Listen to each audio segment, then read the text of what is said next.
Yes. What's going on, people? We're back again with another video, and today we're going to be talking about Arsenal transfer news, and we're going to be talking about a bunch of stuff. So first things first, we're going to get into the club announcement. The club made an announcement, ladies and gentlemen. If you guys haven't heard, the club have made an announcement. Yes, and you want to know what that announcement is? Let me get right to it. First, let me just remove this overlay. Where is it? Okay, here we go. So yes, hi everybody. Good afternoon. And you know what? Arsenal Football Club have released a statement.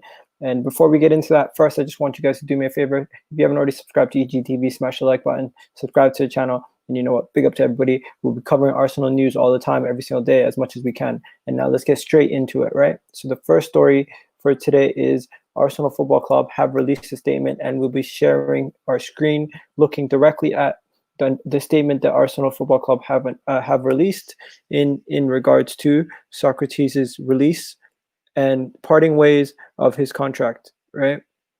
So the football club have agreed to part ways with Papa. They have said thank you to Sokratis, and they've announced that the club will be parting ways. They said thank you, Papa, and working closely with Sokratis and his team, we have decided to cancel his contract as a mutual consent. Okay, so let's talk about this. Sokratis leaving the club. Is this a good thing? Put it in the comment section. What do you guys think about it? What do you guys think about Sokratis' time at Arsenal? Did you guys enjoy it? This gives us the freedom. This gives Papa the freedom to negotiate a contract with any club that he wants, right? He could return to Germany. He can go to Italy. He can go anywhere he wants. Edu, the tactical director, and Mikel Arteta, the coach, don't see him contributing to the club, and hence they use some of that funds that they recently received to get rid of Sokratis. And Sokratis is one of the other players now who has left. So we've now seen Said Kolasinac leave, Mesut Ozil, and now Sokratis. Chat to me, people. Chat to me in the chat. Let's see what you guys are saying. Let's see what you guys are saying, right? So guys are talking about, yes, well, what up, bro? Do you think the transfer business we're doing in the summer, along with a goalkeeper, honestly, at this point, I don't know if we're going to be able to get players in, but I'm going to be we're linked to some players, so we're going to look at the players we're linked to. Thanks, Steven. Yes. What's up, dope dude? Odegaard loan on Max. Yeah, probably. BUENDIA possibly also. Surely Saliba will play next season with Mustafi and Sokratis maybe gone. Ragnick could get a looking into the team. Don't forget Mavropanos. Don't forget we still own Mavropanos, right? In my opinion, he's still the best defender until this season. What? Oh, Saliba. Saliba is still the best defender. Okay. Unless Ragnick is something spectacular, he's not going to get into the first team. No chance. Yeah, I agree. So, guys, let's talk about it. Sokratis' time at Arsenal there's been ups, there's been downs, but we know the moment that we've seen him not in the team and constantly being picked as a right back near the beginning of Arteta's era, that he did not see him as a person that he wanted to keep in the long run, right? The club have now made an announcement. They've parted ways with Sokratis. I want to know from you guys, what do you guys think about Sokratis' time at Arsenal? I think we made a mistake. We should have gone for the younger, more room to grow in Söyüncü. We had a choice at the time. We were linked to Söyüncü and we're linked to Sokratis. We went for the more experienced player. We went for the player who was the win now player. We should have went for the build for the future type player in Söyüncü. Look at what he's done at Leicester now. He's gone on to Leicester to do great things. Where at Arsenal, Sokratis, in a year or two, he was frozen out the club, kicked out of the club. Literally, this would have been his third or fourth year at this time. I'm mistaken, but I honestly think this is a mistake. We obviously made a mistake with Sokratis. We should have never given him a contract in the first place. We should have never signed him. 18 million would have been better spent on an up and coming youngster than Sokratis, where he was just going to depreciate in value. There was no return in investment. And you know what? I'm just happy that this is over. Like I get that Sokratis is not a bad guy. He was always classy with the club, but he was one of the people who did not take a pay cut. he was one of those guys who did not take a pay cut. He did not take a pay cut. He was one of those people who never chose to take a pay cut. And you know what? With the amount of people we have at the club now, I'm not worried about the future situations. Like, he's free to find another club wherever he wants. He can feel free to find a club elsewhere. I think when it comes down to this situation, we're going to move on quite swiftly. We're not going to be upset. He's not going to be upset. It's a mutual parting of ways. The fans understand that Mikel Arteta does not see Sokratis as his plans, and the board understand that too. And they had to make action. They had to make moves. They had to do something about it, right? He's also linked to Fenerbahce to go meet up with his friend Mesut Ozil, and Mesut Ozil and Sokratis could both end up at Fenerbahce. That is another interesting caveat to all of this, like, we haven't really thought of, right? The 31-year-old joined us from Borussia Dortmund back in 2018 for the fee around 16 million. Since then, made 69 total appearances, won a FA Cup over against Chelsea in August, right? All in all, he has not committed as much errors as Mustafi, but I think with the links to Italy, Turkey, Spain, fingers crossed, this is just a good decision for the club. Let them do them. And you know what, Sokratis, he can have himself a good career elsewhere, because I don't think he was going to cut the mustard here at Arsenal, man. I just don't think he was ever going to cut the mustard, right? And that's not me guessing. That's just me looking at what's gone on in the past and looking forward and just seeing it's not adding up. It's not adding up, right? It's just not adding up. So next part of this video, we're gonna look at Emile Smith Rowe's new deal. You know what? What do you guys want to look at first? Do you guys want to look at Ødegaard? Do you want to look at Mesut Ozil's new deal? I mean, not Mesut Ozil. What are you guys looking at? What do you guys think is the best thing to do? Because I'm gonna go straight onto Twitter, and I'm just gonna go look at what's going on Twitter. Yeah, let's go straight onto Twitter and see.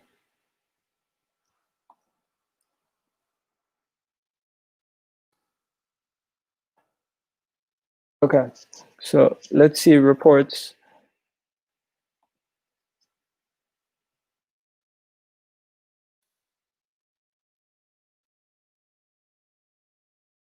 Okay, so first things first, Emile Smith Rowe is linked to a new deal, right? He's linked to having a new deal. Balogun is also, there's no Balogun. Apparently, what do you call it? Fabrizio Romano is reporting that two out of the things that we've been talking about when it comes to Arsenal for weeks has been Balogun and Smith Rowe and BUENDIA. So we're gonna tackle everything right now. So Fabrizio Romano on his report said there's no Leipzig for Balogun. So there has been no agreement between Leipzig and Balogun.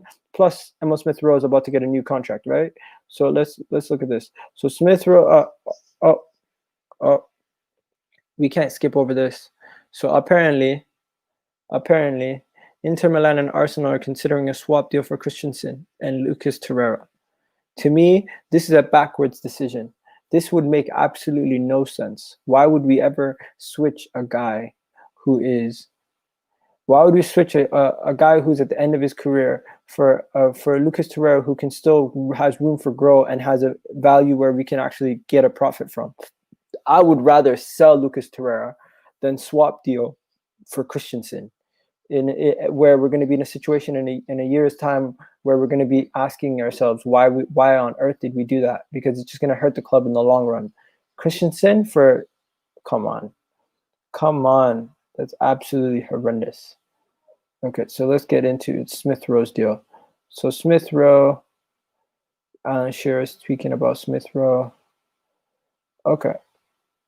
You know what? This is interesting. To be clear, BUENDIA, Arsenal appreciate the player. They had, to be clear, contact with his agent a week ago.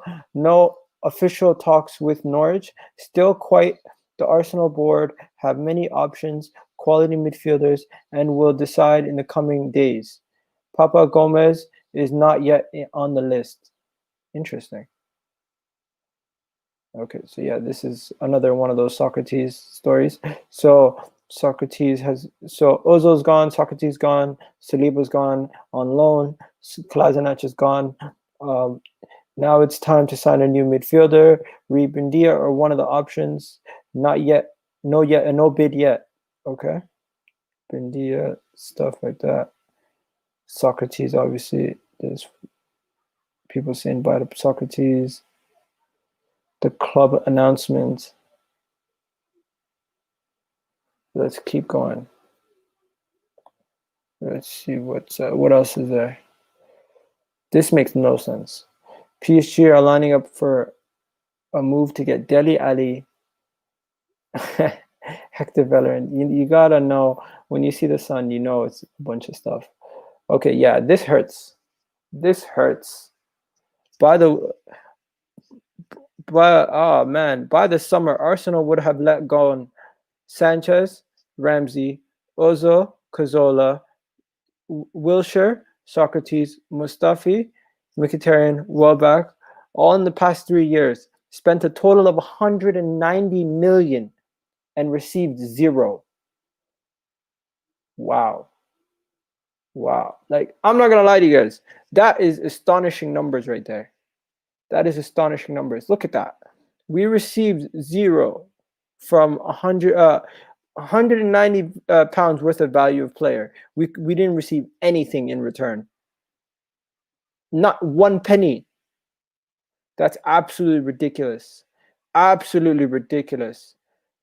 Absolutely ridiculous. Like, how much should we have sold Sanchez for? Okay. Ericsson is 28. I don't need him. Let's get BUENDIA. Yeah, let's get BUENDIA, man. Gunner for life. Yeah, that's my guy. Big up to you. I always see you in the comment section. Now, moving on to the next topic, guys. But how much could we have gotten for all these players? Okay, so Sanchez. I think Sanchez was worth 60 million in the summer if we would have sold him. So Sanchez would have sold for 60 million, right? Then you got Ramsey, right? So Ramsey, we could have sold Ramsey for 50 million. So that's already 100 million, 110 million right there, right? We could have sold Ozil for 25 million, or we could have let him leave on a free before he signed his contract. So say 25 million for Ozil. 25 million for Ozil. 25 million for Ozil, right? So that's 60 for Sanchez, 50 for Ramsey, 25 for Ozil.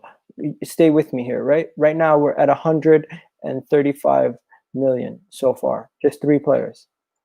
135 million, just 3 players right now. Manchester United were linked to Ramsey for 50 million. How much do you think Ramsey's worth? If you think Ramsey's worth less than 50 million, let me know. Then you got Santi Cazorla. Santi Cazorla had injury problems. We were never going to get a return on the investment for Santi Cazorla, so I'll say 0. Jack Wilshere, we could have sold maybe for 10, 15 million. I'll give 15 million for Jack Wilshere because he had a lot of injury issues. So I'll say 15 million at best, right? So now we're at 150 million. Okay? 150 million. Okay. So now that we're at 150 million, if you guys want to stay along with me, look in the chat. I'm writing in the numbers. So now Socrates. We should have never got him in the first place. In my opinion, we wasted our money on Socrates, the 16 million we spent on him. But if we were to sell him, we could have maybe got 5 million. So I'm at 150. I'm at 155 million total. I'm at 155 million total. Mustafi, we could have sold him for 20 million. We could have sold him for 20 million the year after we got him, right? Mickey, so now we're at 175 million. Mkhitaryan, we could have got, I would say, Mkhitaryan, we could have got 10 million. We could have got 10 million. We turned it down. We could have got 10 million. We got offered 10 or 8 million. 10 or 8 million, I forget. So I'm just gonna round it up. So that's 185 pounds. 185 pounds right there, right? And then Danny Welbeck, we bought him for a measly amount. I think we could have returned on investment. We could have possibly gotten at least another tenner. So I'll say 10 million possibly on Welbeck. No. Forget 10 million. 5 million on Welbeck. That gives us a total of 190 million. If I was in charge, I feel like we could have sold each player and got our money back. So look at this. So I put Sanchez. We sold him in the summer to Man City when they wanted him for 60 million, right? Remember, we were linked for Thomas Lemar because we were going to sell Alexis Sanchez for 60 million. So we sell him for 60 million. We keep 60 million. Then Ramsey was linked to Manchester United for 55 million. If they offered us 50 million, I take it. Okay? Mesut Ozil. I said 25 million for Mesut Ozil because if you remember, the year before his contract ended, the same time when Alexis was about to leave, that 2018 season, 2017, or was it 2017, 2018 season? I think so. That season, Mesut Ozil was being linked for moves away for 25 million, right? So that gives you a total of 135 million, right? We knew that we're never going to get a penny from Cazorla, so Cazorla 0 because of his injuries. Wilshere, I'm pushing it, but 15 maybe? What do you guys think? Do you guys think I'm pushing it with the Wilshere amount? And then, so that brings us up to 50 million. Sokratis is 0. Mustafi, if we sold Mustafi the year after we signed him to Inter Milan, or we could have got 2 or 20 million, which brought us up to 75 million. And then I said Mkhitaryan 10. We turned down a $10 million offer. And then Danny Welbeck 8. I'll round it up to 10. You know what? I brought it down to 5. And you still think my valuations are too high. I think that adds up to 190 million, and I think that does. Do you think City would have been good for a player? Yeah, Sanchez would have strived at City. He would have been great at City. It's just they didn't give him the opportunity to do so. This is why I don't trust the board, and and give Arteta what he wants. 90 million for 9 players and made nothing back. You called themselves business people. Embarrassment, banter. See, yeah. I get that, bro. I get that. Now moving on to the next part. Let's see. So yeah. So if you guys haven't seen, Smith Rowe is being linked to having a new contract. Smith Rowe is being linked to having a new contract. They're saying Smith Rowe could be having a set for a contract up to. 1 second. Let's find this. What? We'll get back to that. What the hell is this? Oh. Okay. Where is it? Where'd it go? Oh man, we'll get to that. You know what? Forget it. Let's just go back to Smith Rowe. There's so much news today, guys. There's just so much news. It's ridiculous. Okay, here we go.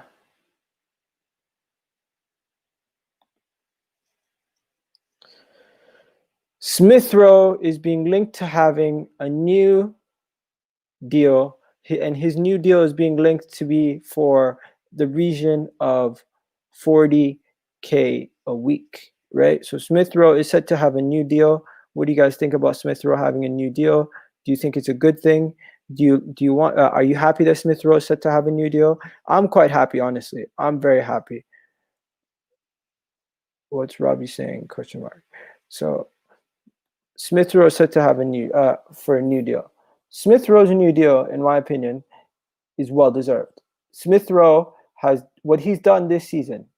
Okay, Emile Smith Rowe, what he's done this season is he's rejuvenized a team that had no creativity. He's come into his team. I'm not saying all by himself, but since he's come into the team, I think we've pretty much won every single game, drawn 1, right? We've had results in the fixtures that we have not had before. He's just been absolutely integral to everything we've been doing in the past couple of weeks, right? Emile Smith Rowe, in my opinion, has been one of the most important players for Arsenal for the past weeks. This is ridiculous.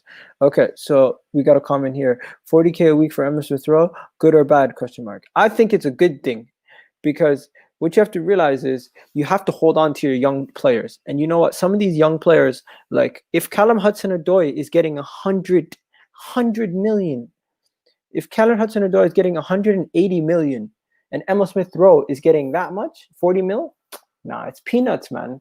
It's peanuts. And you know what? Emile Smith Rowe has shown that he could easily become a valuation of a player who's over. Like right now, he's outperforming Kai Havertz. Kai Havertz worth 72 million, and he's on a like 200 something pound a week contract. If you're getting outputs more than a person who's worth that much, and you're on 42k wages, that's a win-win for the club. That's what Tottenham do well.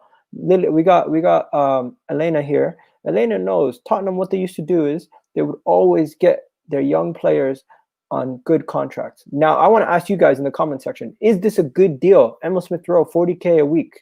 Haha, 40k, that's what Runnerson is on. He's on more money.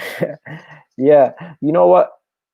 When it comes to small contracts like this, you shouldn't really be stressing. At the end of the day, 40k a week for these players, he's currently making 3,000 a week. He's currently on 3,000 a week. 3,000 a week. As a footballer, there's certain players that made more money in a week than he made the whole year, right? So 3,000 a week. That's what his current contract is, right? Callum Hudson-Odoi is on over 100k a week. You see, I'm just telling you. I'm just giving you examples, right? Since Smith Rowe came into the team, Bruno is the only player who's created more chances. Yeah, and you know what the funny fact is? Smith Rowe has come into the team and he has lifted a team that was struggling to create 7 chances a game to creating 64 chances in a span of 3 games. In a span of 3 games, we created 64 chances with this kid. Just goes to show you how much quality he has and the abundance of quality he has in his game, right? Now, moving on to the next part. Let's get on to the next story. We're gonna come back to Emile Smith Rowe in a bit. Right? We just have ourselves. I think we have the best youngsters in the league by far. We have the best youngsters in the league. We have Gabriel Martinelli, Bukayo Saka, and Emile Smith Rowe. By far the best youngsters in the league. By far. Right? So obviously we already know about SOKRATIS' contract termination. What is this? Who's this guy?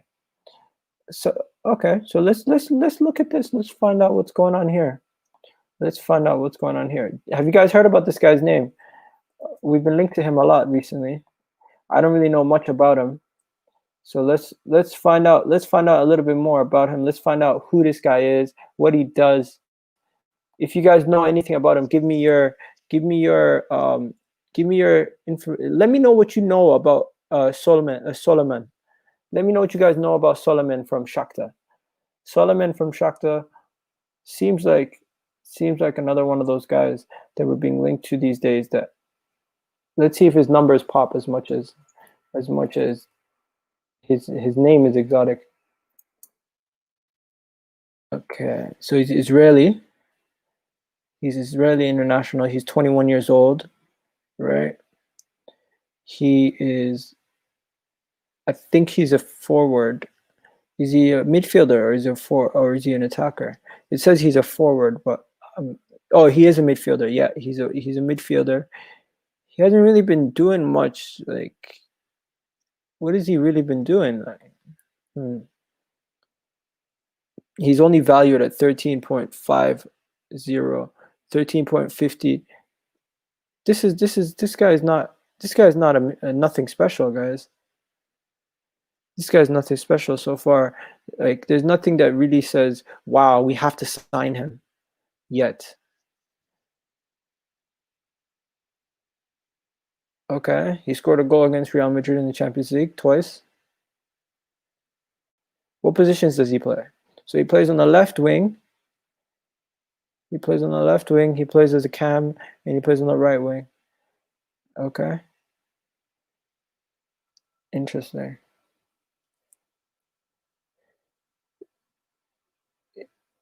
He's more of a winger than an actual midfielder.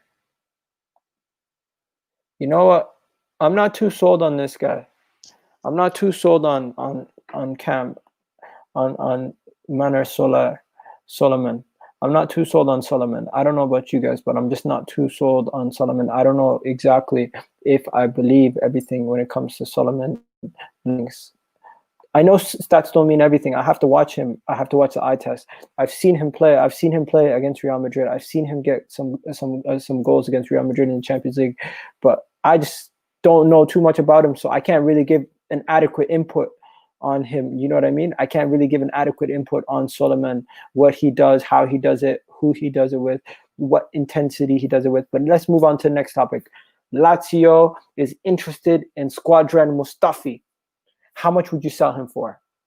How much would you sell Squadron Mustafi for, people? Put it in the comment section right now. Let me know how much you'd sell him for. Because in my opinion, I would sell Squadron Mustafi for... I would sell him for, at this point, just get rid of him. If they offer us 15, take it. If they offer us 20, take it. If they offer us 10, you try to haggle them a little bit. But I think Squadron Mustafi should be leaving. He's the next one on the list of players to be gone. Unfortunately, we're not going to terminate his contract. I'll tell you that much, guys. We're not going to terminate his contract. But I reckon he will probably leave before the end of the season easily. Some people are saying 15 million. Some people are saying 3 million. 3 million, really? Nah. 10 million. 10 million. 5 million. Really? Guys, come on. 5 million? He's not worth 5 million. He's worth more than 5 million. You guys are doing Mustafi a disservice. You guys are doing Mustafi a disservice, man. Mustafi's worth more than 10 million. Come on. Even Transfermarkt would value him at more than that. At least I hope so. Yeah, you see, he's worth more than 5 million. Let's see how much he's worth on Transfermarkt. I'm looking at it now. They're actually valuing him at double what some of you guys are valuing him. He's not worth 20 million though. I'll tell you that much. He's not worth 20 million. No, he's definitely not worth 20 million. So this is Mustafi's value. So Mustafi, right? Here we go. He's valued at 10.8 million.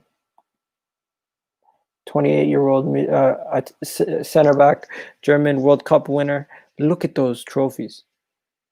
The man's just been lucky. So he's currently valued at, oh wow. Wow, look at that. He was once valued 27 million. That was the high he was valued at. The thing is, I don't know when he was valued at that amount. When the hell was he valued at that amount? Because I don't remember ever seeing him being valued at that amount.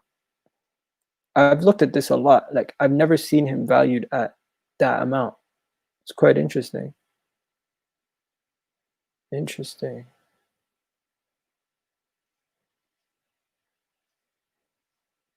Nah. This guy is just dead, bro. This guy's dead. But 10 million is what they value him at. Right? That's what the market value is for him. Can you guys see what I'm looking at? Oh shit. It's still going on this. Sorry. Yeah, that's his market value. So if his market value is 10 million, really? Really 10 million? Like, I'm shocked. We bought him for what, 35 million? He should be worth more than that. He should be worth more than that. But hey, what are you gonna do? How much do you guys think Mavropanos is worth now? How much is Mavropanos worth? If he's worth 10 million, right? We paid 30 for him, question mark. Yeah, we paid 35 plus. How much did we pay for him again, guys? I think we paid 35 plus. Yeah, we paid 35 plus. But yeah, what are you going to do? The whole Arsenal team has a bunch of dead contracts. But yeah, enough about that. That we could do that every single day and 2 times on Tuesday, right? Let's get on to the next story. Next story, guys. The next story is, have you guys been hearing about this guy, Emile Smith Rowe? Never heard of him. You know, never heard of him. I've been hearing so much people talking about him recently. I just I think this is the first time we've been linked to him. I'm joking, obviously. I'm being sarcastic, being a little facetious. Buendia is not expected to make the Arsenal move late in the window. Of course, people have been saying all window, speculating that we will be linked to Buendia and he will be joining us. But this deal looks like it's almost impossible to do during the January window, especially when Norwich is looking to get promoted from the Championship. Arsenal have decided that if they will be approaching this player, they will be making a relationship with the player and his representatives, so they can approach him in the January window. I mean, in the summer window. This is reporting coming from Charles Watts. He said that basically we are trying to build a relationship with ourselves and him in order to make things better, like in order to get things going. This is the report coming out of this is the report coming from Charles Watts. I can show you guys the report right now. It does make a lot of sense that we are trying to just build a relationship between the representatives and the player. As of right now, I don't think the deal will go through. Buendia deal does not look anywhere near being completed, and with the window being as tight as it is, and the window almost coming to an end, I don't think we're going to get this done anytime soon. So this is why he is most likely going to stay. He's likely going to stay at Norwich. This is just the truth, guys. And anyone who wanted Buendia, we are going to have to change our minds and look elsewhere now. We're going to have to look elsewhere. So yeah. So Charles Watts reports that Arsenal on Buendia, he's expected to bid. He's not expecting a bid this month. Representatives are consistently in contact with Edu and happy to focus on Norwich until the summer. So that is what we're hearing about Buendia. Unfortunately, it doesn't look like the deal is going to happen. It looks like Buendia is happy to wait until the summer for any deal to go through, right? So that's that story when it comes to Emile Buendia, right? When it comes to Buendia, I think, guys, that we should sign him, but of course, no, I haven't talked about Ødegaard yet. I'm gonna get to it right now. But I think it's time that we look for an alternative, right? I think it's time that we look for an alternative. We look at a player that we can get in for a decent amount of money. We look at a player who has the room to grow and we can get on loan. And what I've been hearing today and all in reports all last night about Ødegaard is that apparently he has told Real Madrid that he's interested in leaving, and he doesn't want to stay there any longer if he's not getting game time. He wants to leave Real Madrid, right? So this is the report coming out for Ødegaard. Let's show you guys right now. Let's show you guys right now what's going on with Ødegaard.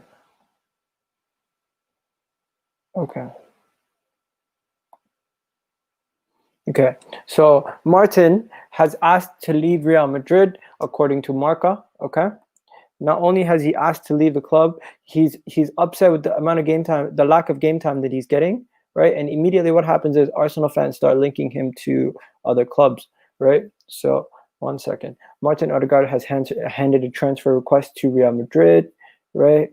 Obviously, United fans are going to be interested in him.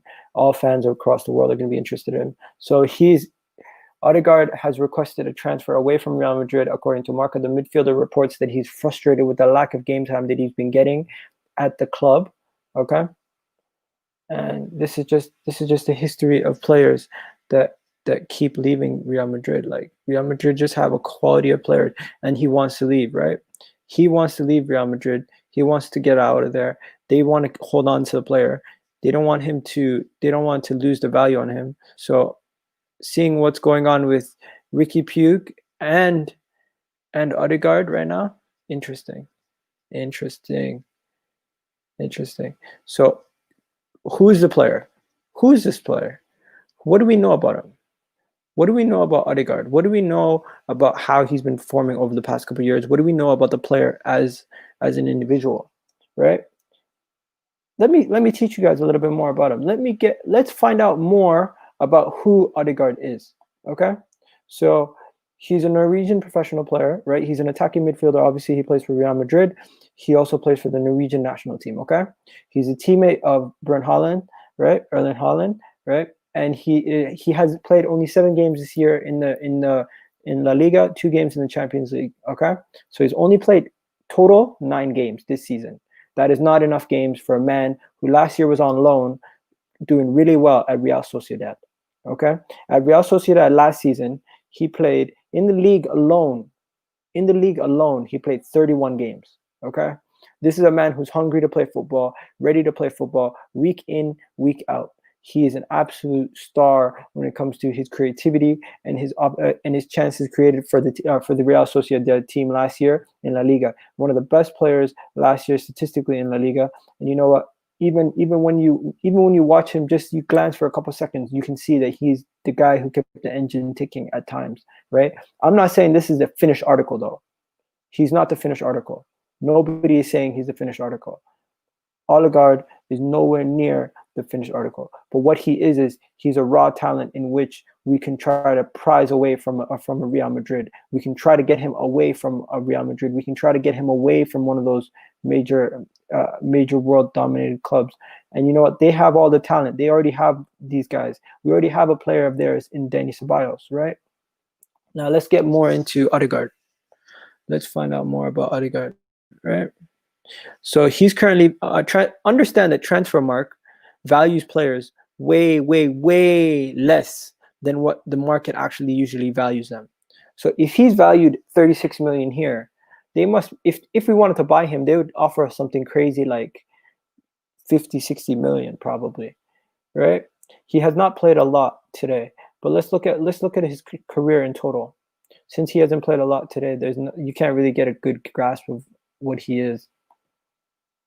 Let's go to overall balance and let's see his overall stats. I know stats don't mean everything. I'm not looking at the stats. I'm looking more to see what positions he plays. Okay.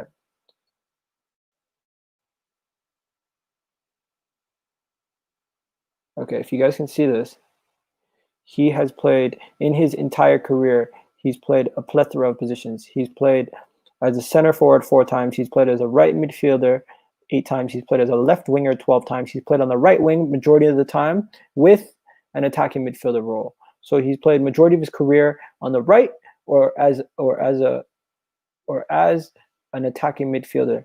That to me shows me that he is perfect for what we need, in the sense that he could play that attacking midfielder role, and he can play like that Ziyech role on the right at times, right? Now, this guy is, don't forget that this guy is not going to come in and he's not going to hit the ground running. He's not going to be one of those guys who are just going to absolutely take the league by storm. I'm not saying that. I'm not saying that at all. But what I'm saying is this is the kind of signing that we can improve on. This is the kind of signing that we could see a level of improvement from the player that would take us forward as a club, right? If we're hearing links to Isco, we should be all over this deal, right? Because we've been linked to Isco, we've been linked to Ceballos on a permanent deal, we've been linked to all these guys. Martin Odegaard, to me, in his short career, has shown me enough that he has the room to grow into a great player. And his creativity and his statistics. Let's go into his scouting. Let's go into the scouting report. All right. Let's see what we got here. Let's see what we got here in his scouting report. I'm gonna check it right now to see if it's adequate enough to show you guys.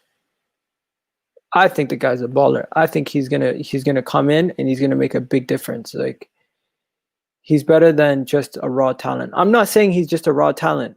I at no point said he's a raw talent.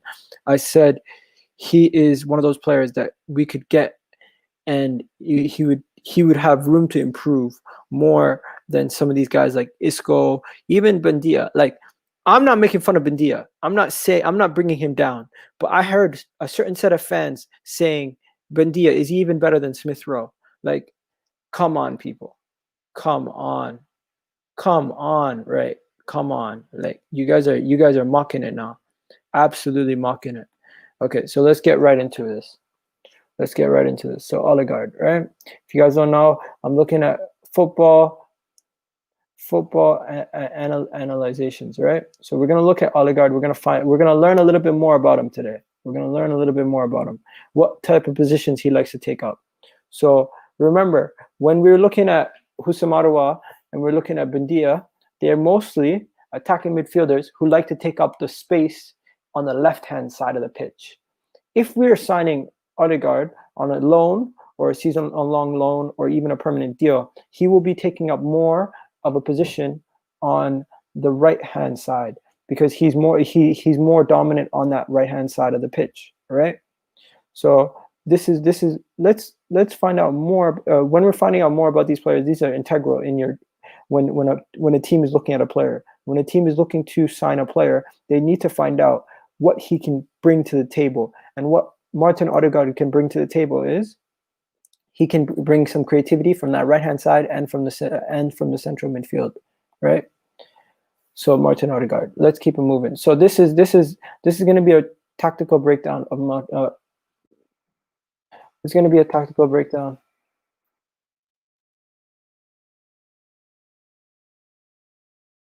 Let's get it started, people. Let's get it started. So the tactical breakdown is going to continue. 1 second. Let's just go back to the beginning.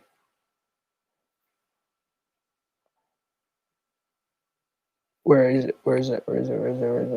Yeah. So the thing is, the fact that he went to Real Madrid was such a surprise for him, right? It was just a big surprise.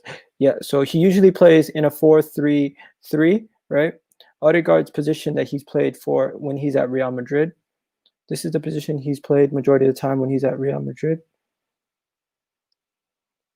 If you guys can see, let me zoom in a little bit.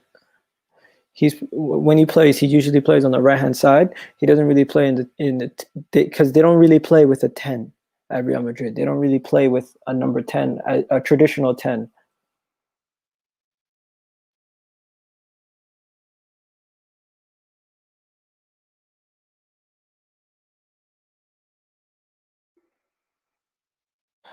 Okay, so they don't play with a traditional 10. So if they don't play with a traditional 10, what can we expect from him? What can we expect from him from the right-hand side? We already have Bukayo Saka, right? If we have Bukayo Saka, do we need another 10? You're mistaken, because he's not going to be playing as a 10, a traditional 10. He's going to be playing as a right winger who drifts into the right, to like Kevin De Bruyne. You know how Kevin De Bruyne drifts into the right-hand side to at times build up play and build up the attack. That's what Ødegaard does. He's not just single-handedly going to carry your team. That's not what he does. At times, you're going to need some brilliance from a player, and this is what you're going to get from him. So let's get it started, people. Let's get this started. Sorry, I was just trying to make sure I had everything ready. So Ødegaard, moving on to the next part of this. Okay, so you can see the positions that he takes up on the pitch and where he is usually and what he likes to do, right? First thing we're looking at, I feel like, is his defending, right? 1 second. No, where is it? Oh, no. This is his Real Sociedad time. They're looking at his passing. Okay, so his average long balls are 2.23, through balls 3.2, right? With a 50% accurate. What? Wow. No way. That's not. Something's wrong about that. Something's absolutely wrong about that. Ødegaard once again splitting the lines, getting that through ball in for the player, playing that ball splitting pass, right? When he plays in the 4, okay, so he does play in the 10 sometimes. So when he plays in the Isco role, this is what it would look like. This is what it would look like this season if and when he plays in the Isco role. I haven't really seen them playing with this formation too much with him playing in it.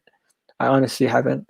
I haven't been watching Real Madrid too tough, but what I can tell you is when Ødegaard does receive the ball, he would have 2 options, and he could now take up more of a central position with the way the formation set up. And this is another formation that they would set up at Real Madrid to utilize their central attacking midfielders more, right?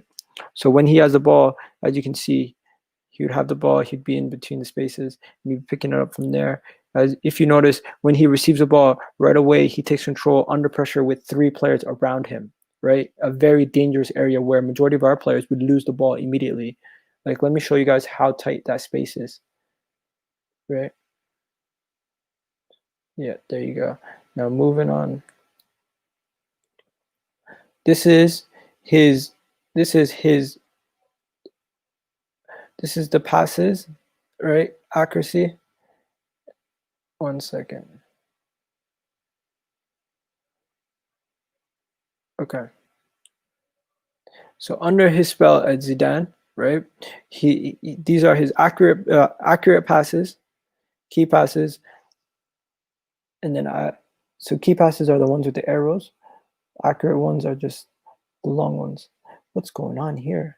Wow. I haven't seen so much forward passes in my life. It's ridiculous. Okay.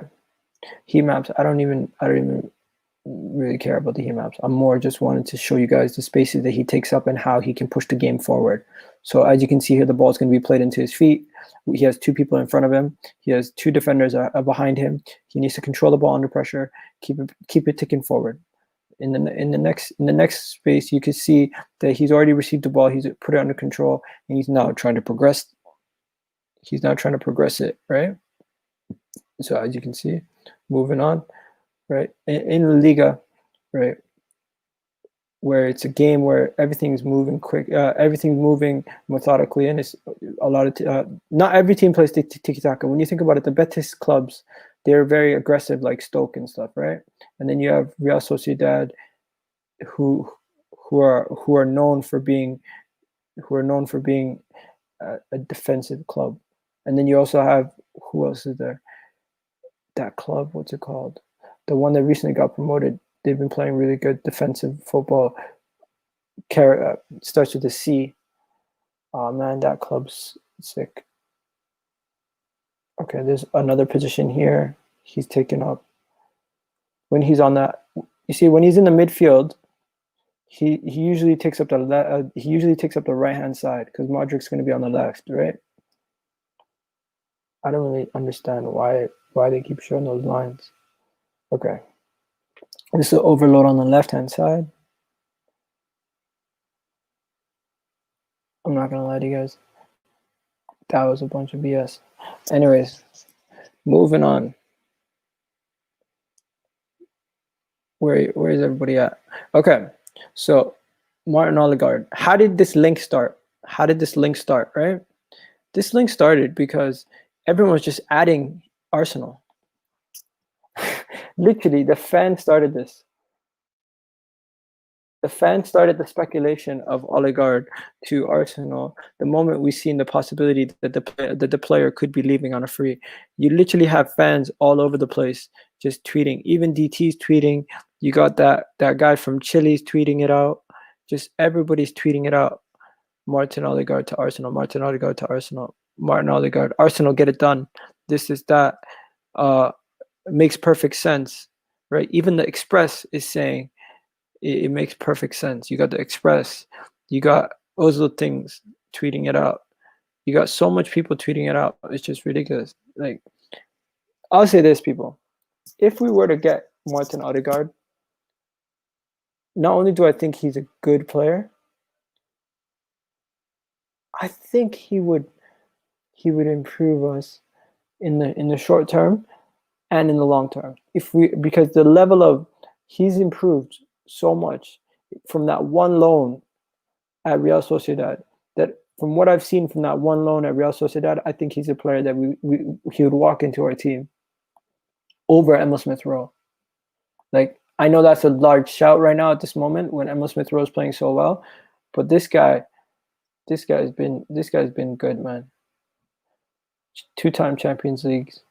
Didn't really play much in those Champions League games. This is the guy everyone's talking about right now. I think if we can get him in, especially on the loan, with the age that he's at, the man's literally 22, has all the room to grow possible. I would love to get him in. Watch his highlights on YouTube. You know what? I would, but then I'm worried I would get copyrighted. So I'm not gonna watch highlights. right now. I could do that another time. But yeah, let's get back to other links, right? So the Ødegaard link was a good one. Let's get back to other links. Let's see what else there is. Let's see what else there is. Okay, so let's talk about DePaul. Rodrigo DePaul. Rodrigo DePaul is one of those guys everyone's talking about. And guys, give me some other names. Give me some other names, because if you guys haven't heard about Rodrigo DePaul, the Argentinian playing in Italy, I think. He's playing in Italy, right? At Udinese, yeah. So Rodrigo DePaul has clear ideas of his next club, and he's rumored to go to Liverpool. He's rumored to go to Leeds, and Fabrizio Romano has also said that Liverpool is extremely interested in the player. He is another one of those Argentinian guys playing in Italy, doing his thing. You know, he's an attacking midfielder. He's a midfielder who gets a lot of goals. Let's be honest. He gets you involved in the goals. He gets goals, assists. He's in the ilk of Sabitzer. He's similar to a Sabitzer in the way he plays. He's a baller. Right? Just look at numbers are one thing. We'll look at the numbers first, right? You can see that from his numbers that he gets involved in the attacking third. We don't have a lot of players who do get involved too much in that attacking third. When it comes to our team, we sometimes struggle to get our players involved in the attacking third until Emile Smith Rowe really came along and lifted the levels of the club. So now some people are saying he reminds them of Mata, right? He can play box to box, right? That's really good. Yeah, we need more box to box midfielders that can score goals. Thomas Partey is a box to box midfielder that can destroy and create, right? But he's not really a goal scorer, I wouldn't say. We need a Bruno. This guy ain't it, man. Yeah, he's definitely not a Bruno. Let me get rid of that Odegaard tactical breakdown thing. Okay. So would you guys take Rodrigo DePaul at Arsenal? I think at this point we can't really be greedy. We'd have to look at some of these players that we want and some of the players that we don't want, and we have to just look at who we're gonna try to go target. So guys in the comment section, chat to me. What are you guys saying? What are you guys saying?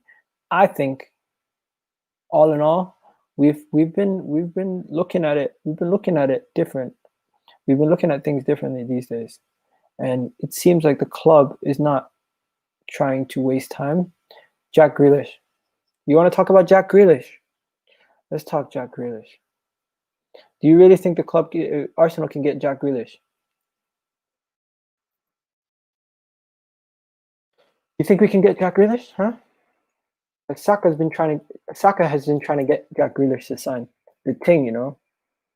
Saka has been trying to get Jack Grealish to sign the thing. He's been sending him messages, you know.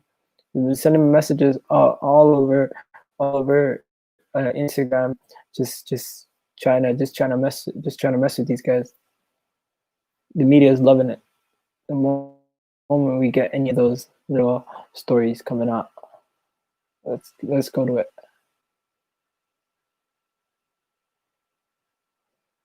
Where is that? Gomez at Atlanta. You know what? I like Gomez. Gomez at Atlanta is a really good career. What is he, does he play like a 10 or is he more of an 8, would you say? Okay, so let's show you this picture. So Bukayo Saka tweeted out Jack Grealish left a message about Jack Grealish on his Instagram, and people were like, "Yo, what is he doing? Why is he adding Jack Grealish on his goal celebration?" And saying, "Gang." Also, why is he bringing up Chilwell? Like, what's going on here? Everyone's just speculating, making joke rumors from that. You know what? Those things never mean anything. Did you guys see it? Yeah, 100%. We make a big summer purchase. He fits around 5 years, maybe he'd have a Bruno effect. You know what? Jack Grealish to me, is the perfect signing. The reason why Jack Grealish is the perfect signing is because our squad lacks a lot. Our squad lacks a lot. We don't have a clear talisman when it comes to the team. We don't have a clear leader in the team. We don't have somebody who takes the ball on them by themselves and drives the team forward. We don't have a lot of the qualities that Jack Grealish brings to the team. We don't have. So from leadership, from on the pitch, off the pitch, in addition to when it comes to just positionally, homegrown talent. There are so many little things that Jack Grealish does that just engages with you as a fan. To me, I think Jack Grealish, personally, is the perfect signing. I think this is, if Arsenal was to make the perfect signing, it would be Jack Grealish. What do you guys think? Like, I know it's speculative, but of course, I think Jack Grealish would get the best out of Aubameyang. I think Jack Grealish would get the best out of our wingers. I think Jack Grealish would get the best out of our midfield with the Partey, Jack Grealish, and possibly bring in a Basuma. I don't want to hear about nobody else. Jack Grealish is the guy. For me, Jack Grealish is a better player than majority of these players we're being linked to. He's already played in the Premier League. He's English, so that means we don't have to worry about the homegrown situation, because we do lack homegrown talent. We do lack homegrown players. We do lack players that can take the game by the scruff of the neck and do a bit of magic just like that. I think Jack Grealish is the ideal signing for Arsenal. I think Jack Grealish would be the best possible signing we could make under these circumstances that we have, right? And the rumors and the gossip around Jack Grealish, I'm starting to hear more and more about it. I'm starting to hear less and less about him going to Manchester United and more possibilities of Jack Grealish going to Arsenal. Now, am I crazy to say we can get it done? No, I'm not, because realistically, we do have the funds to get a Jack Grealish deal over the line.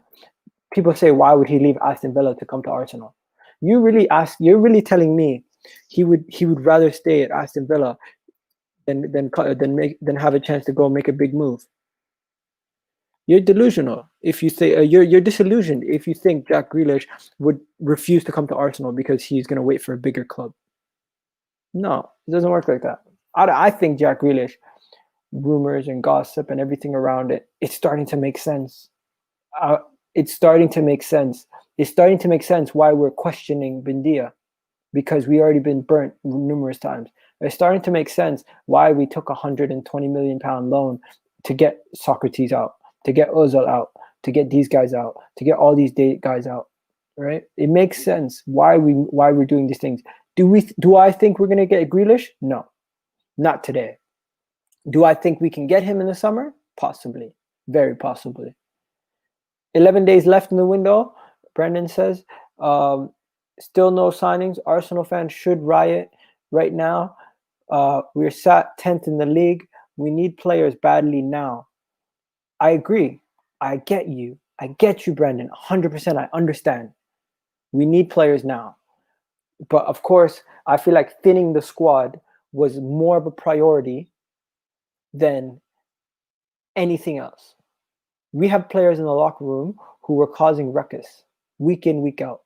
I think that was more of a priority. Getting rid of them was more of a priority than actually addressing the signing issue right now, because our form has improved. We have more balance in the squad. We still need to improve our signings. But are you willing to get a signing in today, like Isco on loan, gets injured and does not play the rest of the season for us, and he becomes another Danny Ceballos situation? Or would you rather do the right signing in the summertime? That is the question I have to ask you, because I think just yelling and screaming, we need a signing, we need a signing, we need a signing, caused them to sign Nicolas Pepe, and that didn't really work out. Remember when we tried to sell Alexis Sanchez, they're like panic signing. They were going to make a panic signing of Thomas Lemar. If we're going to make a signing, we need to trust the people who are making the signings. If we can't trust them to make a signing, how the hell are we just going to say, get a signing, get a player, get a player, get a player? We literally have to start giving them suggestions. We need some of our fans to start recruiting for Arsenal, because we know more about these guys than some of these other guys, right? Grealish can go to Man City and Liverpool, etc. Money talks. If we pay, he comes. Yeah, money talks, bro. City, Liverpool, and United in for Grealish. They have more ambition than Arsenal. They can have more ambition, but we've seen with the Timo Werner situation, if a club comes in for you and the other club is sitting on their hands, you can get the player like that, right? You can get the player just like that, right? Yo, Tim Browing, you're on random, bro. Nice burner account. Okay, what the hell is this? Okay, so the Jack Grealish rumors. Does it make sense that Arsenal would save all their money? Does it make sense Arsenal would save all their money to go in for Jack Grealish in the January in the summer window? I think that makes more sense than us spending 50 million on BUENDIA. Like, that is ridiculous. 50 million. BUENDIA, 50 million. A championship player, 50 million. Nah, mate. Jack Grealish was worth 14 million a couple of years ago. We should have took our chances then. Like, you know what I mean? I like Ødegaard. I like all these other guys. Big up to TBG in the chat. Big up to you, bro. I see you. Like, yeah, to me, it makes more sense. To me, it makes so much sense that instead of wasting our money on a 50 million player that we don't know if he's going to adjust to our team right away. Yes, he's played in the Premier League. Yes, he's doing good. But why on earth would Jack Grealish go to Arsenal? Villa are a bigger club. Do you actually believe that? Do you actually believe Villa are a bigger club? There's banter and then there's being real. A team that just got promoted from the Championship the other day are a bigger club than Arsenal, who've been in the Champions League year in, year out, in the Europa League still, won the FA Cup out of the last 7 winners. Are you serious? Get out of here, bro. You're chatting absolute shit. Mike W. Stacy, whatever your name is. You're chatting absolute bullshit. I'm sorry. BUENDIA is Premier League proven. Yeah, but would you rather spend 50 million on BUENDIA and another player, or spend 100 million on Jack Grealish?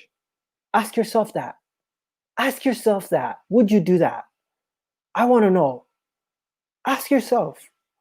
Would you do that? Because for me, that makes more sense than all this other stuff. Absolute BS. Some of these things that we're seeing, it makes no sense, right? Villa can pay him 300k a week? ? Yeah. Why the hell would he stay at Villa? My boyhood club. I'm the captain. Nah. He's coming somewhere. He's leaving somewhere. Emile BUENDIA going to Villa was a step in his career. Yeah, because he got more game time. Are you going to be a backup at a big club, or are you going to be a starter at a club that is a lesser quality? That is progression in your career, but a step back in the quality of the club that you're going to be at. If he was a starting goalkeeper for Arsenal, that would have been a bigger platform for him to showcase himself. Let's be real. When we're talking about showcasing yourself, is it bigger to play in the World Cup, or is it bigger to play in the friggin' Copa Americas? Let's be real. These players that show up in the Copa Americas don't get seen as much as the players that show up in the World Cup. It's just a bigger platform. And I would say Arsenal are playing in the bigger competitions. Villa is just playing in the Premier League. That's it. And the FA Cup, League Cup. And they don't even play their best players most of the times in those other competitions. Who cares what Martinez thinks? Martinez said it's a step in his career because he played more game time. That's it. He didn't say Arsenal is a lesser club than Aston Villa. You guys are talking thing. At least Villa has a European trophy. That is absolute bollocks. Listen, when Aston Villa won the European trophy, back when they won it, how much teams actually were in the competition? Ask yourself that. The competition at that time was basically a lottery between 7 or 8 teams, or however how much teams were in it. So let's see this. This winds me up. This literally winds me up. You guys keep talking about Aston Villa. Aston Villa, European champions. Nah. They won the European trophy. Yes, they did. When did they win it though? That's what you got to ask yourself.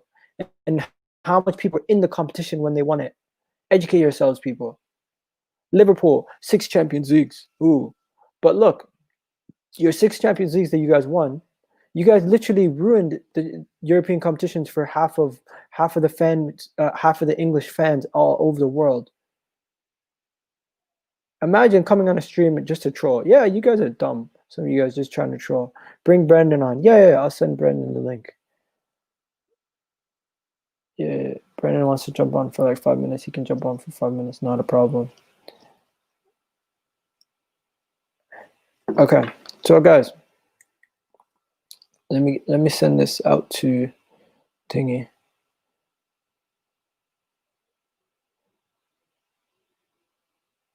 Where is it? Okay, so Aston Villa, right? Aston Villa won the European trophy. What year? What year did they win their European trophies? So they won their trophies. They won the Super Cup and the Champions League, right? So the Champions League they won in 1982. 1982 they won the Champions League. They beat Bayern Munich, right? When they played Bayern Munich and they beat them, how many teams were in the actual competition at that time? And what type of competition was it? Was it a similar setup to what it is now?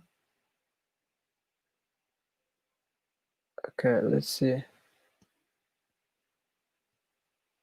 You know what? There was a lot of teams in there, but okay, so 1, 2, 3, 4, 5, 6, 7, 8, 9, 10, 11, 12, 13, 14, 15, 16. There's 32 teams. There's 32 teams in the Champions League at that time. That's pretty much a lot of teams still. Okay, so I kind of disproved my own point there. That's kind of bad. Okay, I got egg on my face. Look, in 1981, 1982, when they got in the Champions League and they played, yes, Aston Villa did have a European trophy and they did play well. But against what teams? That's all I wanted to know. Like, who were these teams that they were playing against? And what English teams were in the Champions League them times? So you had Liverpool in it. Liverpool were beating teams 8-0. Aston Villa were beating teams 7-0. Wow. You know what?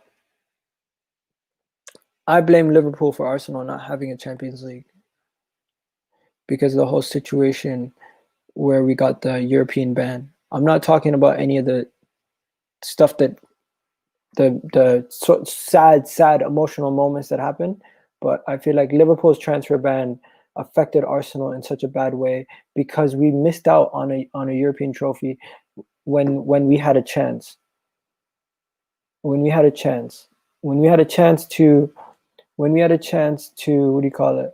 Iga, I'm sick of people battering us about Champions League. I'm confident Arteta will bring us glory. Thank you, James Harden. Big up to James Harden. Big up to James Harden. All right. I'm sick and tired of people bantering for no reason. It's dead banter, people. It's absolutely dead banter. Dead banter. Okay, let's do this. Let's do this. If what do you call it? We won the league in the we won the league in the late 80s. When was the ban? When was the ban, European ban for English teams? English teams, European ban. Okay. We were banned after what happened in in Italy. Was it in Italy? How long were English teams banned? Okay, so we're banned we're banned for total. It was set for 10 years, but we're actually only banned for 5. Right? We were banned for all Champions League and European competitions for a total of 5 years. Right? This was due to Liverpool. When we were banned for those 5 years, oh shit! 1 second, I haven't sent the link yet. Let me get this Brandon guy.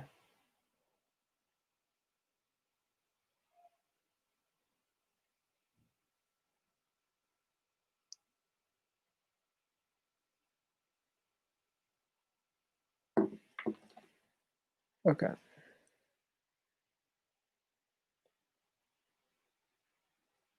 Where is it? Where is it?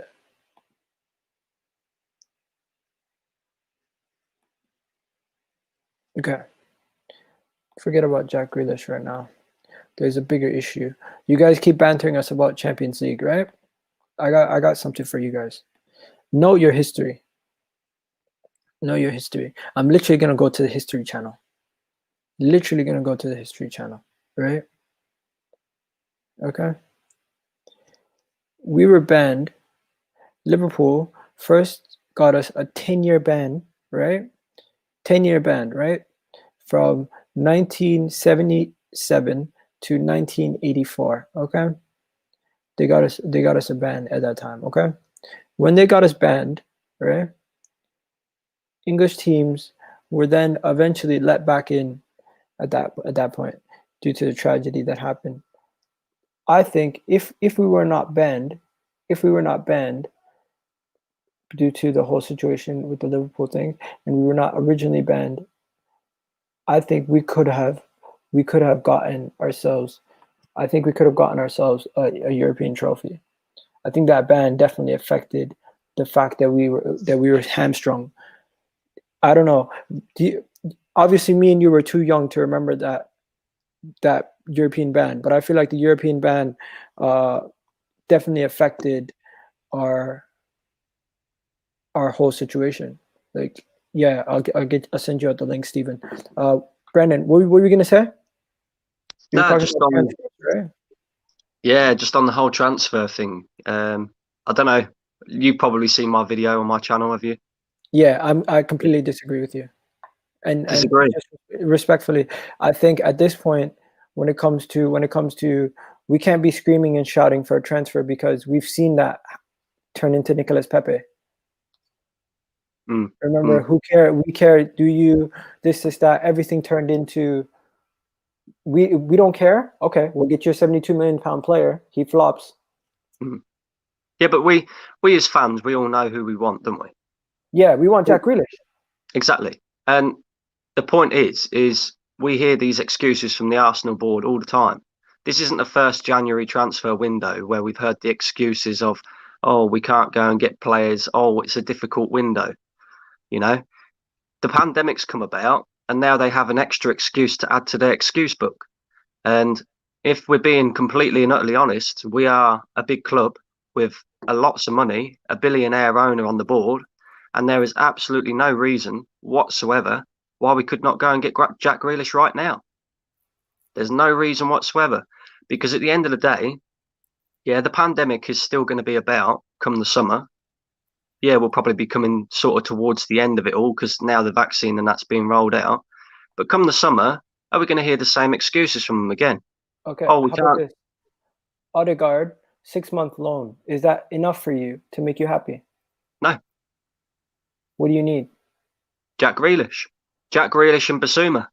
That's what So I you want. need 2 signings. 2 signings.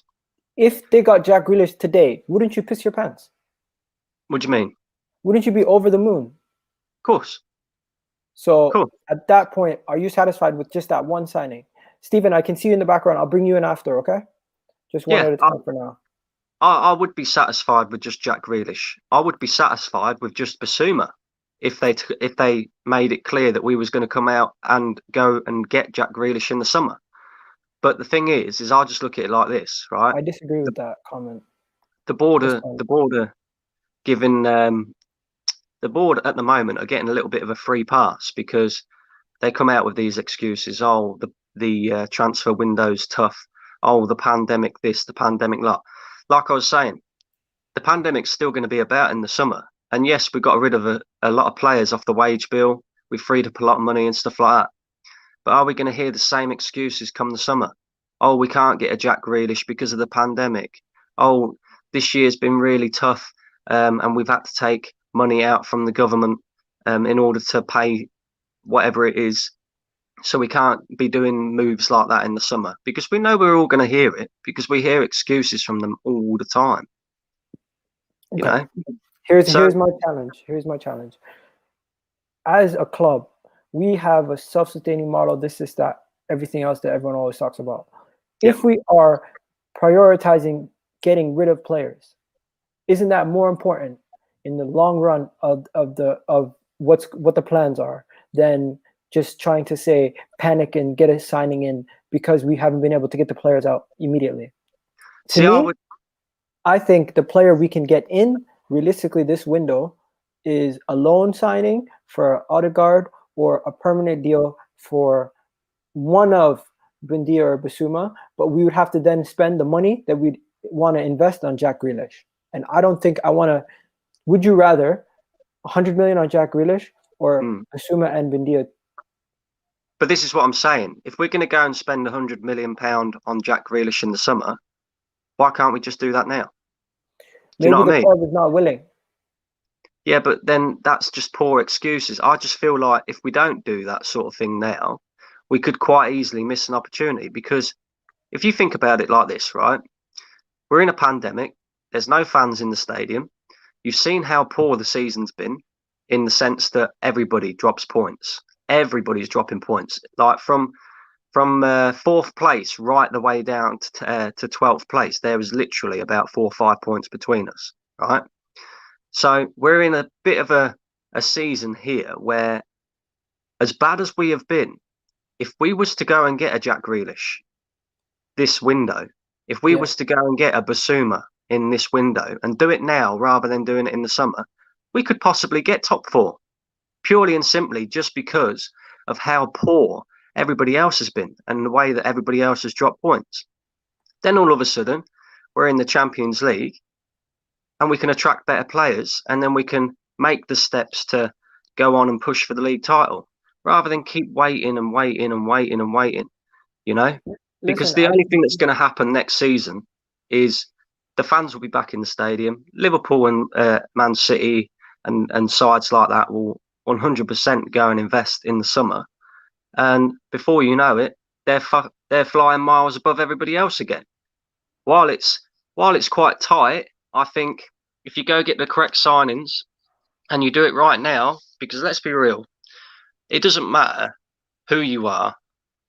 If you're an Arsenal fan, you're looking at this season and you're saying, look, doesn't matter about anything else. This season has not been good enough. Us sitting in 10th place is not good enough, especially when you think, like, as an Arsenal fan, the minimum expectation should be Champions League football. But of course, all Arsenal fans want to win the league. Yeah? 100%. Everyone does. So, can I just read the super chat quickly? I think we should get Michael Osa from Reading. He's an £8 million release clause, and pair him with Emile Smith Rowe. In this summer, we go all out for Maddison or Jack Grealish. You know what? I rate Maddison and Jack Grealish. And you know what? I think I get where you're coming from. Can I ask you a question? I did a video, a message to Arteta out people, right? mm-hmm. Did you find an offense to that? No. Because there's some people who were saying, I'm offended by you saying miserable people. I'm not talking about you. At the end of the day, you're happy when we win, and you're upset when we lose, right? But you're not gonna try to find a reason to be angry after a win. You'll come on. Exactly, and there are fans out there, right? Like it or not, yeah. You'd split the fan base in half, and you would say, you're part of the Arteta in group, I'm part of the Arteta out group. But there are fans out there that are literally big up to BT, man. Big up DT. But there are fans out there that are literally just miserable and are waiting for us to lose before, you know, they come out of their shell. And that is a fair comment, 100%. But Yeah, for me, I want to say something about DT. People don't understand when you're doing content all the time, you have a camera in front of your face all the time, people are going to find something that they don't like about you. And they're going to try to draw on that. I've spoken to this guy numerous times. Most humblest, nicest guy. I've seen him at the Emirates, always has time to take pictures with people, even though he has to go or he has his son next to him. When I spoke to him on the terrace, treats you like a normal person. Certain people, they think things get to their head, they act like they're bigger than you, they're like, who is this guy? But DT, realest guy, man. My missus don't like DT. My missus don't like DT because I've been watching him for a very long time on Arsenal Fan TV. And when I'm supposed to be having a bit of family time with the missus, I find myself watching AFTV, mainly watching DT on AFTV. So, yeah, big up to DT. But like I was saying in my video on my channel, right, I just think this whole Arteta in, Arteta out business needs to be forgotten about. You know, people have their own opinion. Some people think the manager's good enough, some people don't, you know, and we need to forget about that. The thing that we need to be focusing on right now is the fact that we're in a transfer window and we're 11 days away from it shutting and we still haven't brought any players. You know, nobody, not one player. And I look at it like this, right? If Emile Smith Rowe gets injured, who's going to cover in the number 10 role? You know, because he has been the difference ever since he's came into this side. He has been the link between defence and attack. And without him in there, you see it in the FA Cup against Newcastle. We was poor. We was shocking. We didn't know what we was doing. So if he goes and gets injured, what are we going to do? You know, you got to look at things like this. And not only that, another player as well. COVID going about a lot at the moment. What about if, say, for example, Bernd Leno gets COVID? What, we're going to have Runnison in goal? You know, we need to go and get a backup goalkeeper. Listen, we do need to get a backup goalkeeper. We can't survive with just Runnison as the backup goalkeeper. But of course, we'll get there when we get there. I'm not going to go too crazy about everything. I'm not going to get too disillusioned by the situation. I'm not going to get too drawn into everyone saying this is all Arteta's fault when we lose and everyone saying it's all brilliance from the young players when we win. I'm thinking, take it one game at a time. Don't stress out. And I've come accustomed to the situation that we're in, and I understand that it is a hard reset. Where, Brendan, I feel like at times, a lot of our fans, they don't understand the situation we're in. Even though you understand the situation we're in, you expect more. And I get your expectations. And I don't disagree with you on a lot of your points. But we just have different ways of supporting the club. Your expectations are more important. Your expectations of the club and everything and your values of the club that you grew up with is what you want to see more than just supporting the club. And I'm not gonna lie to you, there's times where people would say I'm blindly supporting the club, but I can see something growing. I can see something positive coming from the situation that we're in, and hopefully that improves. Yeah, 100%. I agree with you. I'm gonna add Stephen in, okay? Yeah. I mean, like, I personally, right, yes, obviously Stephen, you don't know that, but I personally don't think Arteta is the man, right? But one thing I will give him credit for is in the past, you know, month or so when we was really, really bad and we was losing game after game after game after game, I thought he was dead and buried. You know, I thought he was gone. But he has turned it around, you know, 4 wins in the last 5, clean sheets in every single one of them. You can't argue with the guy, to be fair, you know. And I just want to see him do that consistently now. We've got a tough run of fixtures coming up. Southampton, Manchester United, Wolves, you know, all these tough teams. And if he does that sort of thing again against them sort of teams, then he'll draw me more on side. But at the moment, I'm still on the fence about the guy personally. Okay. Yeah, Brendan, thanks for coming on, bro. I appreciate it. You know what? I'm gonna be doing a preview tomorrow with Southampton fan. If you want to jump on, let me know. No worries, bro. Thank you. All right, man. Peace. All right, Stephen. Yes. Shame you're doing that tomorrow. I'm stuck in hospital all day. Oh man, I'm literally stuck early in the morning. I'm literally all day stuck in hospital tied to a machine, man. That's Bro, okay, let's lift the mood. Let's lift the mood. Try yeah. not to talk about that. Let's not talk about Hey, any other channels. look, Let's I agree just with talk what about Brandon football. said. I agree with what Brandon said, right? And in the end, I do. I'm not one of those people that like. I mean, I watched the All Guns Blazing podcast with DT, and DT, if you're in the chat, right, come check out my channel and try and raise awareness, for liver disease or something, and do something on terms of that. But Cheap anyway, plug right there. yeah, Let's yeah, I keep know. it moving, Sorry, bro. I had to get that in if he's there, but yeah, it's like I said, I'm not going to be one of those fans like he did, probably described in the Blazing podcast, which is like I'm going to blindly want Arteta out, and if it means the team lose, so be it. Right? I do want Arteta to prove me wrong, right? Because it would be, and it would be like a good thing to have Arteta, who's played for the club, go on and manage the club, and then restore like our former glory, if you know what I mean.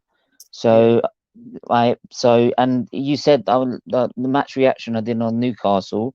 I don't think I was ever sort of slagging him off. I praised him a lot, to be honest, because he got it really spot on. So, and that's what I just wanted to. And like Brendan said, I want to see it on a consistent basis. And if he can do that and get the right signings in and the right players he wants, then I'll even go and do a video on my channel. Said, yeah, I'm sorry, I got it wrong. Okay. All right, bro. So. Steven, you're my guy, bro. I'll talk to you later, okay? Yeah, no worries. And anyone that's there, just check out SVT TV at 7 o'clock. I'm live. So, There you go, bro. Hold it down. Peace. right, cheers. Yes, that's my guy, Steven. Now, I want to chat to you guys, people. If you guys want to come on, let me know. Send me, I sent the link out, right? Get your point across. Tell me what you think quickly. And also, when it comes to Arsenal, would you rather 2 signings for £100, £100 million, or would you rather the dream signing of Jack Grealish with the 1 installment of £100, £100 million? I know it's, would he come? Why would he come? I just don't know. What do you guys think? Let me know. Let me know in the comments below. Let me know what you guys think. Talk to me.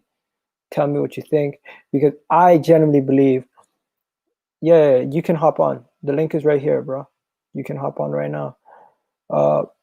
I generally think that it's just a situation where it's 50-50 for me. I don't know if I would take it. I don't know if I would stick or twist when it comes to 100 million, or just doing the £50 million deal.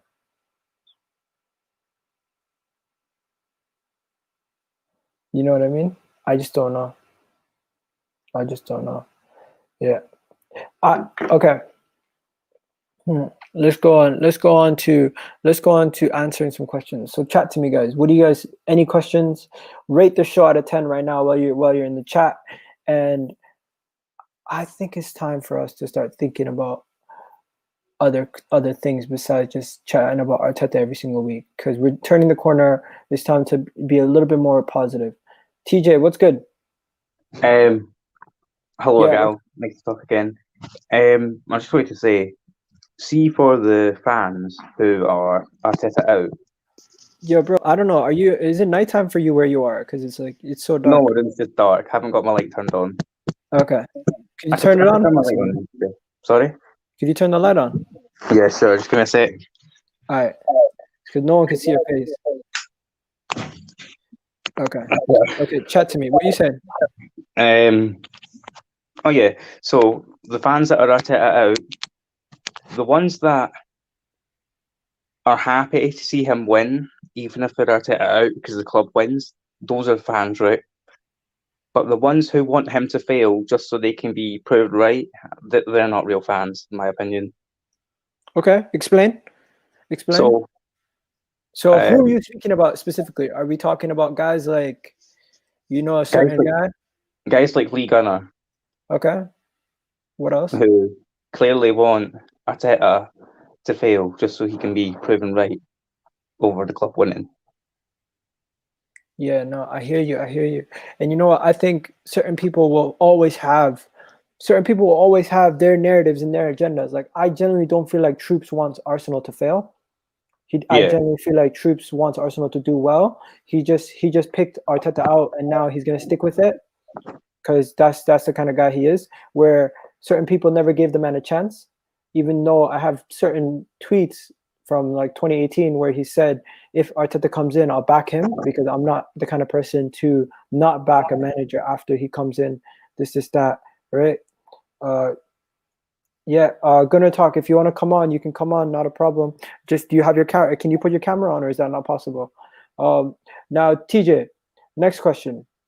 When it comes to Arsenal, how long do you think it will take for us to get back to like competing for the league? Because I thought we could do it within. I thought this year, if we get Champions League, next year we could be back competing for the league, which this league has been very shaky this year. All we needed was, like, think about it. If we won 3 more games, we would be up there. Yeah.